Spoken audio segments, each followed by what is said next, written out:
Welcome to Revving with Revenew. Today, Jeff Laplante, Global VP of Business Development, is joined by Richard Van Komen, our VP of Sales Tax Recovery, for a practical conversation on how automation and human expertise work together in today's sales tax environment. Jeff and Richard explore where automation excels, where complexity creates risk, and why experienced oversight remains critical for high-impact decisions. Remember, a Revenew team leader is available in the chat to answer any questions. All right, let's get right into it. Hey, Richard. It's great to see you. Thank you for joining me today on Revving with Revenue. I'm excited to chat with you a little bit about everybody's favorite subject, taxation. Ah, that's great. It's my favorite subject. As you know, I love reading tax code. Yes. For fun. Yeah. Well, lucky for us and lucky for our audience, we do have somebody that really enjoys reading tax code with us here today. And our topic for this podcast is going to be mainly around not only taxation, tax codes, and focused on sales and use tax in the United States, but also on automation and how that is driving changes in the industry. I mean, there's a lot of folks who are really driving a narrative around how automation is going to replace, the tax refund industry. So can you fill me in a little bit on how you see automation being beneficial? And then what are some of the things that people also need to be careful about when considering automated solutions right now? The automation is the great buzzword in the industry the last 5, 10, maybe even 15 years.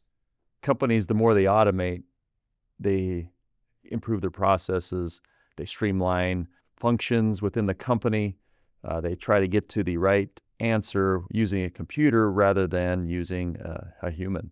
Automation actually has increased the efficiencies of companies all over the world, even in the U.S. here.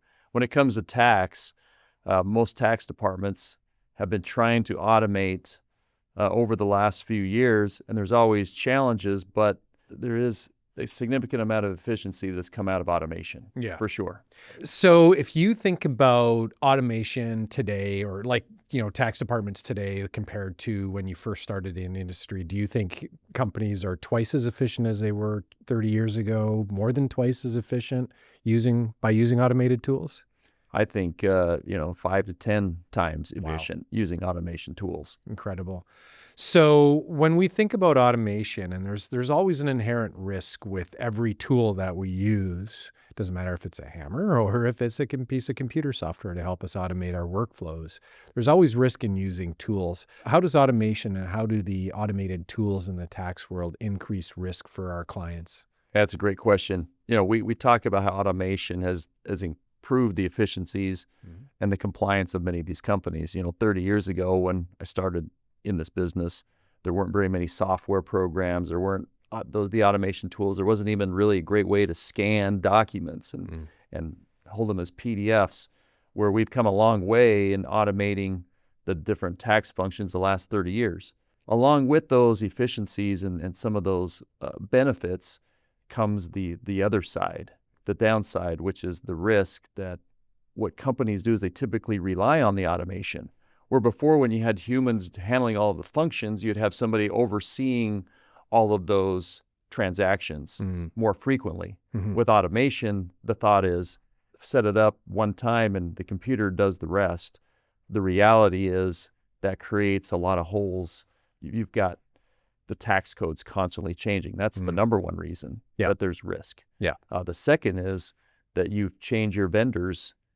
20 to 30% of your vendors change every year. And so those taxability determinations change as well. If I understood that correctly, it's like many organizations will leverage automation and software, and it's almost like a set it and forget it mindset. It's like, we'll just set it up properly the first time and then we don't have to worry about it. But what I heard you say is that there's just so many complexities and evolving complexities in the tax world that you need to keep an eye on it very, very frequently in order to make sure that, it's actually doing the work that's required. So the other thing that I heard in there, which I thought was pretty interesting, is, how automation is helping you organize the data and helping you get, efficient from a data collection and organization perspective. When you're thinking about refund work, data collection, how much more efficient are you today than when you first started 30 years ago? Yeah, it's much more efficient. 30 years ago when I started, the way we did our reviews is that we would go in the back office and dig through hundreds of boxes looking for paper copies of invoices and scanning those invoices, where now, there's been so much improvement in the data collection space with companies. All of that scanned in, all of that is documented and done electronically, so that then we can, in our review process, pull all of those transactions electronically and do a lot better review of the sales taxability of all of these transactions. And, along the way, back 30 years ago, I was really good at digging through invoices and scanning. I've now become more of a data mining expert, maybe just as much of a data mining expert as I am a sales tax expert. So that really has obviously had an impact on the speed at which you can deliver results back to our clientele. Richard, one of the things that I've read recently, and it's based on your research, is that, if we're taking a look at all of the transactions in an ERP system and evaluating them for tax compliancy, 40% of those transactions, there's just no way that automation or AI can apply proper judgment to that to arrive at the right solution. Can you elaborate a little bit on your research in that area and what companies should be wary of? First, I'll mention the 60%.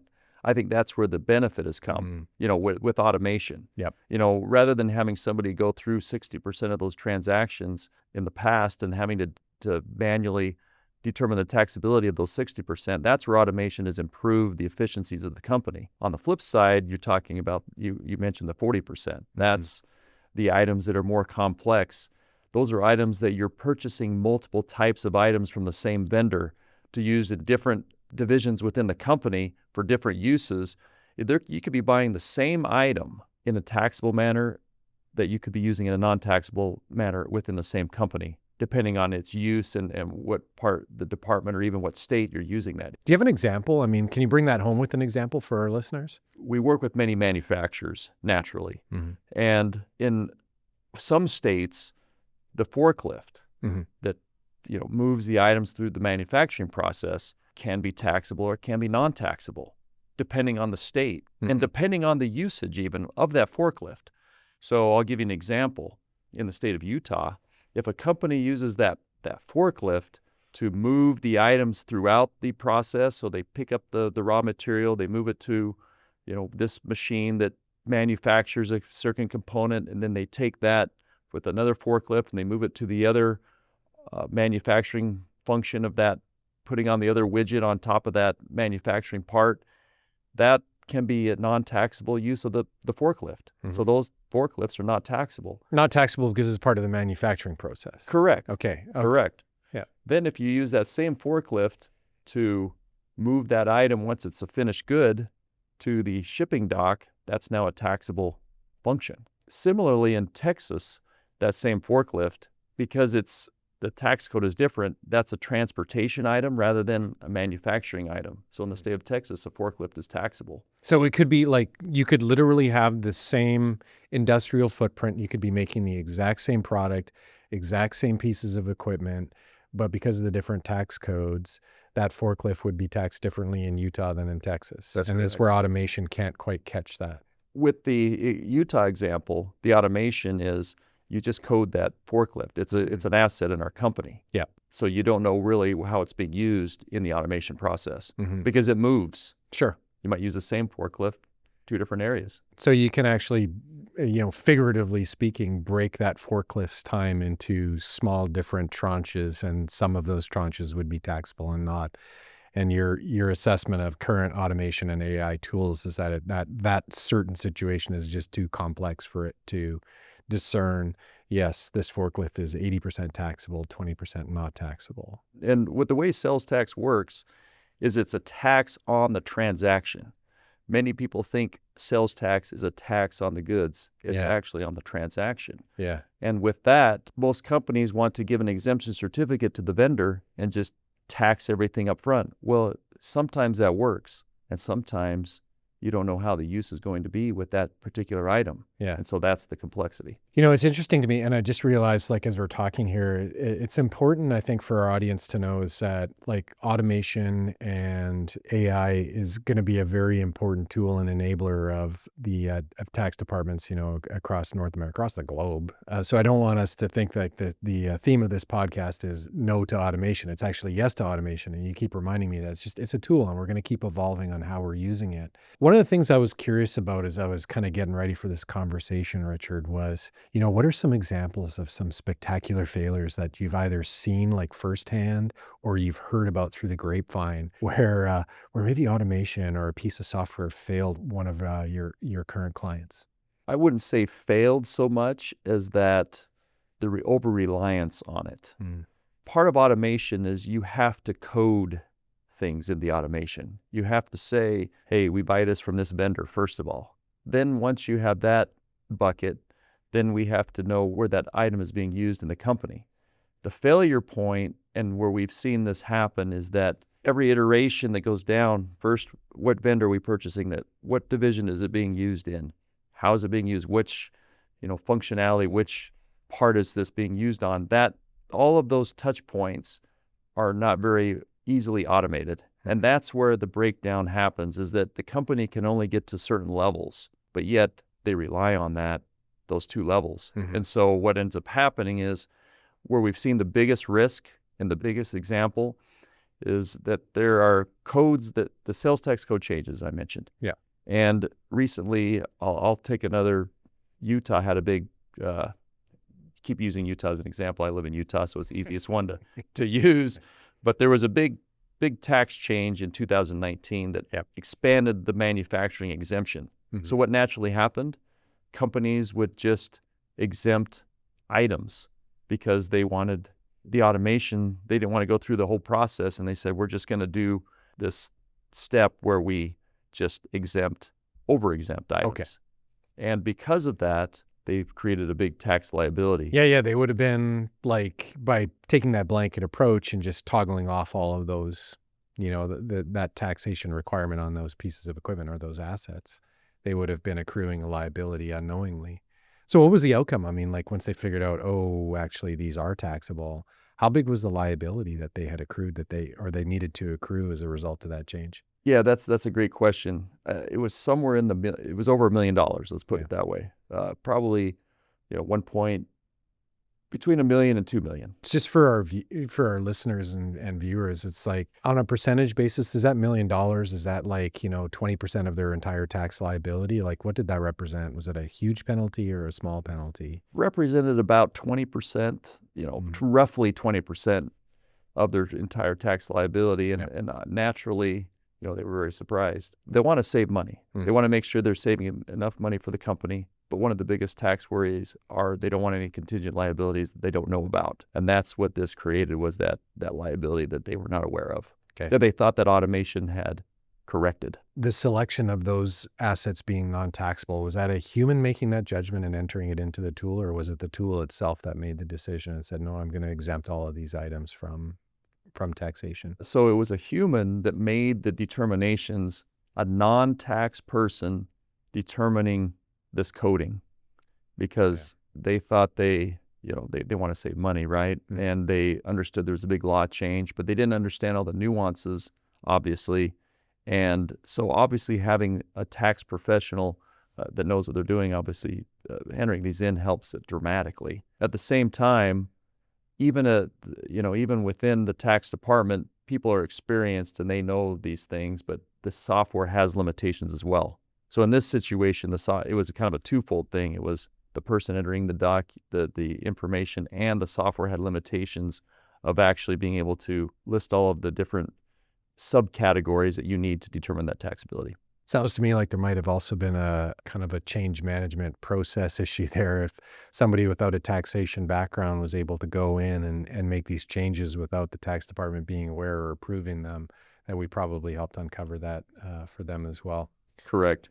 It's actually a great segue into our next topic, which is what is the optimal, if you were to kind of like design or engineer a department that leverages automation to its fullest capability, leverages AI to its full capability, but also has the right level of human oversight. If you could design something from scratch today for a manufacturer, what would that look like? Many manufacturers, because there is so much complexity in the tax code for manufacturers, naturally the state legislature across the country want to incentivize manufacturers to come to the state.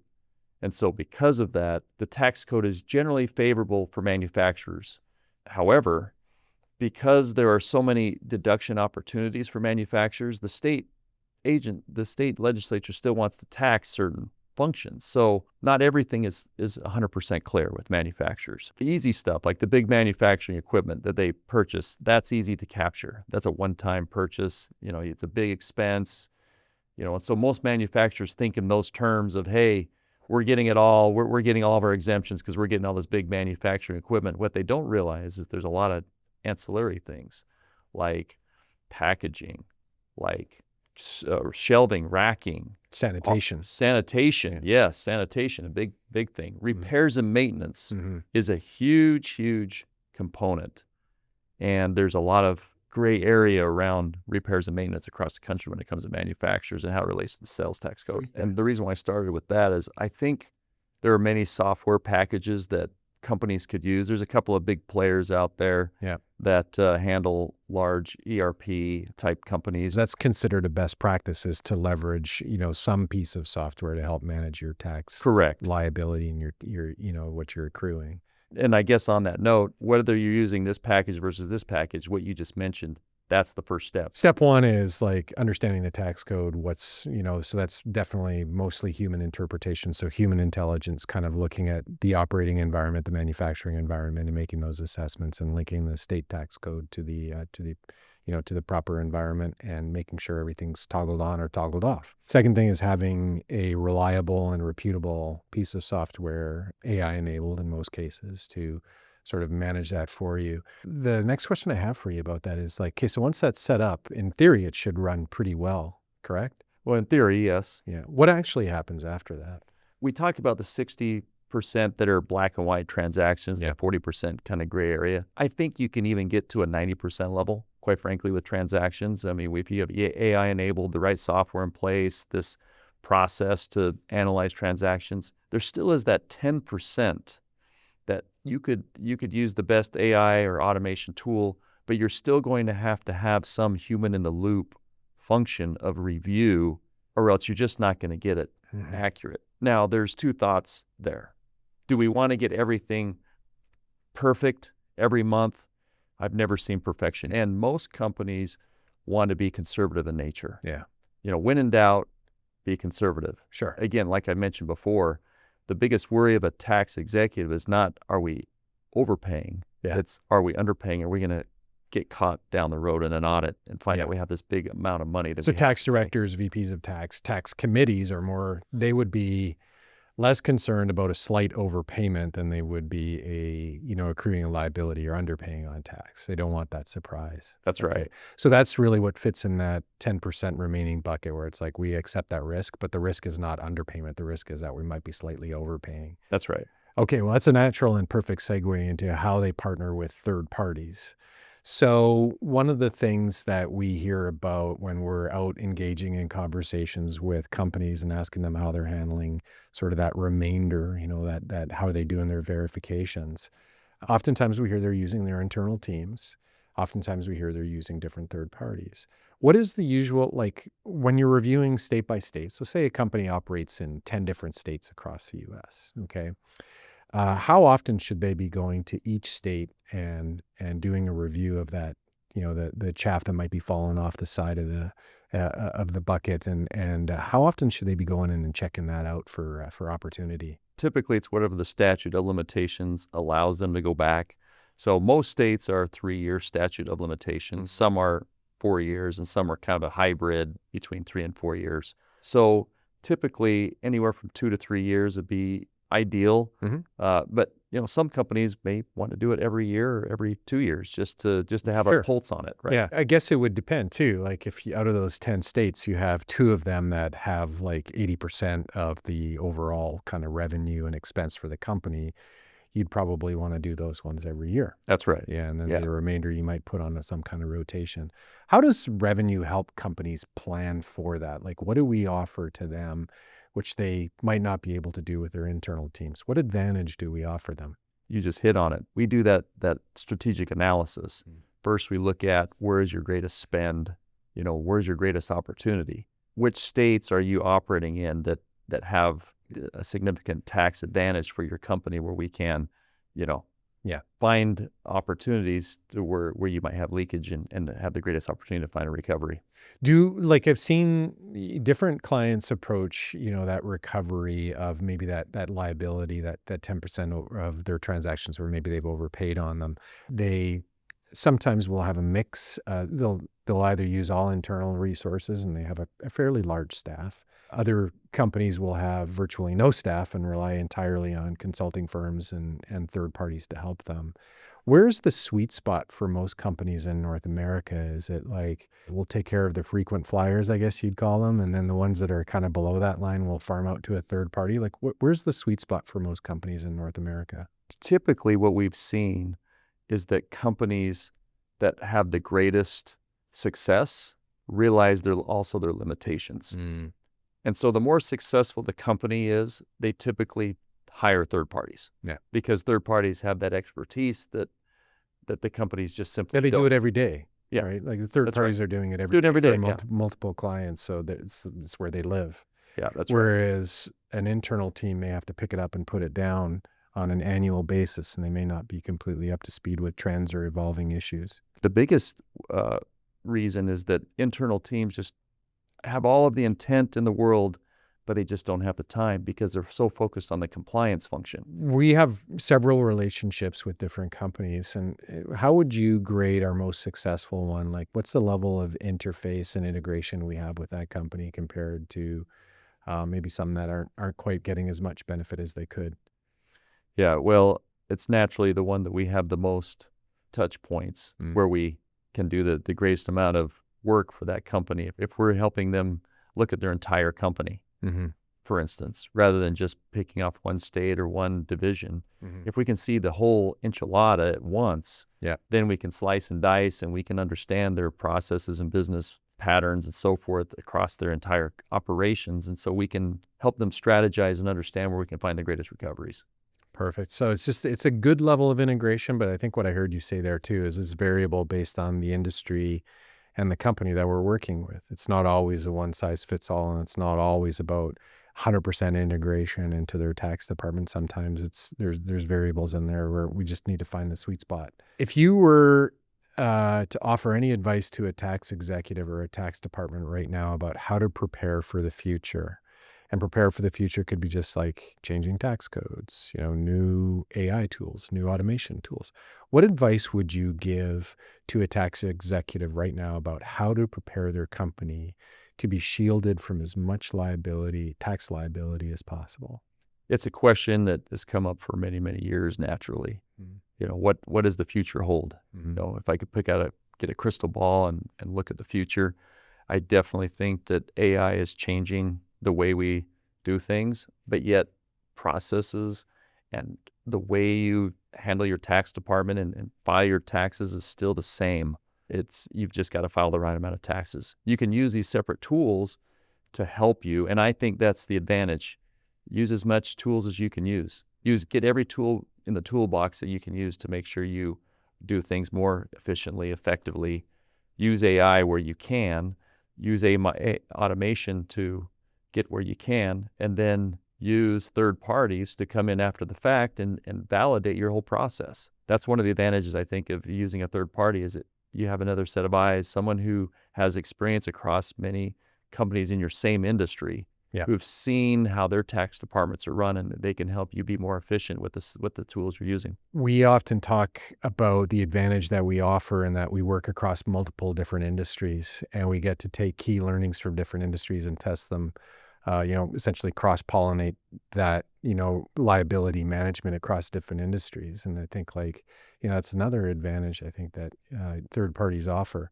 What I heard you say there for the advice was, if I put this all together and put a bow on it, is make sure you're set up properly.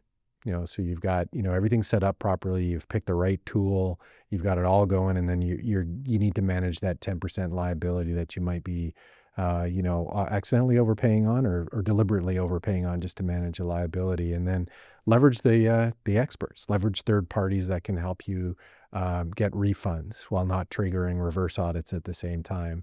And so just having a really good partner is the last piece of your overall strategy. That's kind of what I think I heard you say. Are there any parting words you would have for a tax executive right now who might be listening, or anybody that works in the tax department? Is there any parting words you might have for them today as far as what to watch out for in 2026? Everybody's trying to get it right. Yeah. Everybody's trying to do their best job they can. Don't fall into the trap of thinking I'm smarter than everybody else. And I know we are doing it the best way we can.